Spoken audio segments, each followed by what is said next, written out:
वासूसाहेबांचं असं कौतुक आहे. डॉक्टर के वासू हे आयुर्वेदिक तज्ञ, केरळ आयुर्वेदिक,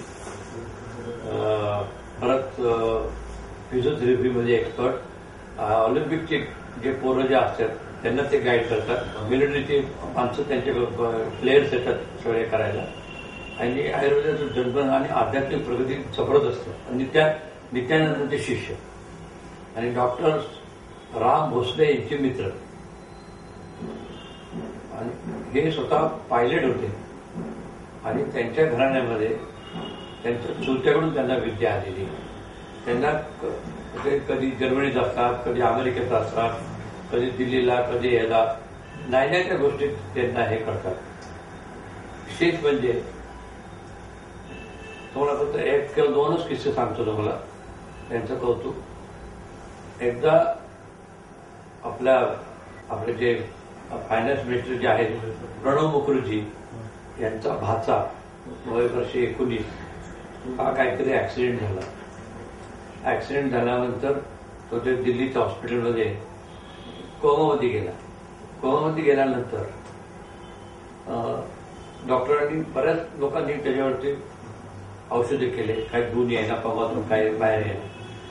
काहीतरी एक साऊथ इंडियन तिथं आयजीच्या लेवलचा मनुष्य, साऊथ इंडियन मनुष्य होता, आयजीचंच हे नॉट आयजीच तो होता तिथं. त्यांनी मुखर्जींना सांगितलं की तुम्ही पुण्यामध्ये असं डॉक्टर वासू म्हणून असतात त्यांना बोलवा. हे त्यांना बोलवलं. हे खास विमानाने गेले तिथं. त्यांनी पाहिले आणि तिथे काही कुठली इन्स्टिट्यूट आहे हॉस्पिटलमध्ये होते, त्यांनी ते सगळं पाहिलं आणि की आता ह्याच्यावरती इलाज काय करायचं. डॉक्टरांना त्यांनी विचारलं. डॉक्टरांनी ज्ञान चांगलं असल्यामुळं, आयुर्वेदाचं ज्ञान फार चांगलं, त्यांनी त्या डॉक्टरांना, यांचं वय डॉक्टरांचं किती वय 47 असेल काय, 45-46 डॉक्टर वासूचं, आणि ते 60-60, 70-70 वर्षाचे डॉक्टर तिथं होते. त्यांनी हे औषध दिलं का, ते औषध दिलं का, काय काय काय काय विचारलं. त्यांनी सांगितलं आमचं औषध तयार कर, आणि ते त्यांना द्यायला लावलं. आणि त्यांना सांगितलं की उद्या सकाळी 6-7 वाजेपर्यंत ते शुद्धीवर येईल, आणि ते स्वतः त्यांच्याकरता जे काही मंत्र वगैरे करायचं ते सगळं केलं. त्यानंतर खरंच दुसऱ्या दिवशी शुद्ध राहिले. सगळे डॉक्टर बघायला लागले काय हा माणसाने चमत्कार केला. हे चिदंबरम मंत्र्याला कळलं.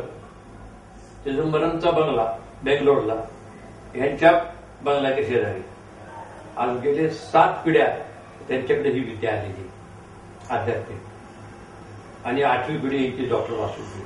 शास्त्रामध्ये असं सांगितलेलं आहे की ज्याच्या घराण्यामध्ये 8 पिढ्या म्हणजे 7 पिढ्या झाल्यानंतर 8वा पुरुष जेव्हा आध्यात्मिक जबरदस्त सात्विक मनुष्य झाला की तो संत होतो. आणि त्यांचं समुदाय ते काय पैसे वगैरे घेत नाही, तुम्हाला इच्छा असेल त्यावेळेस नका काय. आता 8वी पिढी यांची, तर त्यामुळे हे संतांच्या लेवलला आलेले आहेत. तर चिदंबरम कळलं. चिदंबरांनी डॉक्टर हे नाही कळलं, मुखर्जीला, प्रणव मुखर्जीलाही कळलं. ते दोघं काय, ते दोघंही आले. चिदंबरम माहिती होतं कोण आहे काय, पिढ्याने पिढ्या माहिती त्यांना त्यांच्या घराण्यामध्ये. चिदंबरमने ह्या ग्रस्ताचे पाय पडले. चिदंबरम पाय पडले तर लगेच मुखर्जी पण पाय पडले. मी जेव्हा नाडीनंतर प्रश्न विचारला की मी आणि माझा मुलगा क्रियायोग शिकायला मागतो, त्याकरता आम्ही डॉक्टर वासूकला ते आम्ही गुरु करून त्यांच्याकडून शिकायला मागतो, काय हरकत नाही म्हणजे जा. चमत्कार असा घडला. डॉक्टर वासूंच्या स्वप्नात ते गेले बाबाजी, आणि त्यांना सांगितलं असं 2 भाव बेटे तुमच्याकडे येतील, त्याला तुम्ही क्रियायोग शिकवा. मग त्यामुळे तुला काय मला ऑलरेडी आम्हाला इंटिमेशन आलंय, तुम्ही दोघे येणार माझ्याकडे क्रियायोग शिकायला. असे चमत्कार घडलेले आहेत. पण डॉक्टर वासू खरंच एक्सपर्ट. त्यांना 16 भाषा येतात. आपले आम्ही भेटायला जातो त्यावेळेला आम्ही तर ते तामिळमध्येच बोलतात. तर फार कौतुकाचा मनुष्य आहे. हा, नाडी रिडर आहेत चांगल्यापैकी. त्यांनी फार फॉरेनला, आता परवा सांगितलं आम्हाला, पोलंडला वगैरे कितीतरी वर्षापूर्वी त्यांनी ती नाडी पोहोचवली. आता ईश्वरांनी तर आता मध्ये गेला होता याला प्रागला का काहीतरी कुठं त्यांनी अगोदरच पोहोचवलं. 15 वर्षाच्या अगोदरच त्यांची नाडीग्रंथ नेलाय त्यांनी तिकडं. आपण या ठिकाणी आलात, कार्यशाळेमध्ये आपलं स्वागत केलं, आपण बरेचसे अनुभव सांगितले, आपल्या चिरंजीवांच्या बद्दलही बोललात, नातवाबद्दल सुद्धा सांगितलं. त्याबद्दल मी या कार्यशाळेतर्फे, लोकांच्या तर्फे, संयोजकांच्या तर्फे आपला आभारी आहे. धन्यवाद. मलाही तुम्ही बोलण्याकरता चान्स दिला तर मला आणि माझ्या कुटुंबियांना आनंद झालाय.